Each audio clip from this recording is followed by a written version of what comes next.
So let me tell you a little bit about what we do in the energy management portion of the immersion. This is where we get into some of the core practices of what this boundaries and belonging theme is all about. So the core content of the energy management section is some meditative activities, some awareness games. And basically we are working with your toroidal field, right? The beating of your heart creates an electromagnetic field all around you that extends, out into space around you. And so you have this toroidal bubble around you, and it has a very specific directionality and structure to it that you can learn to work with and play with in a conscious way, so that you can choose your boundary conditions. You can choose to make your bubble as big as the planet or beyond. You can make it as small as your skin or as small as a single cell in your body. And so you can make a conscious choice using the 5 forms of focus,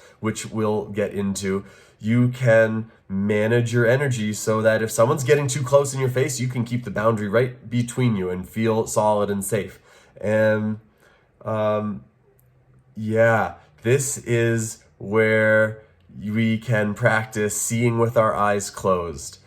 We can practice seeing behind us. We can practice being sensitive without being vulnerable, right? Compassionate without being taken advantage of, so that if you can feel someone's energy and receive it and understand it, but not have to run it through your own nervous system, right? You can feel it, help them digest it, and send it right back to them instead of being weighed down by it as well and taking on other people's energy. So this is where we get into, this is a very subtle practice, but it's also very concrete, and you will notice your changes. Previous people have noticed that their dog responds to them differently when they're holding their energy field in this very particular way. So this is what we're doing. We're developing skill and awareness of our energy field, so just so we can make a conscious choice about how we're managing it.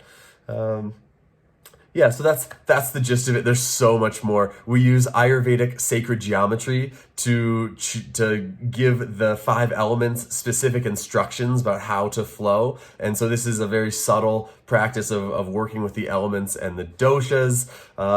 We get into this practice of how did these ancient rishis know about what was happening in the distant cosmos and deep inside their own body. And the secret is, if you are at the center of one concentric sphere, you are at the center of all concentric spheres. So we'll spend 8 weeks diving into what exactly that means.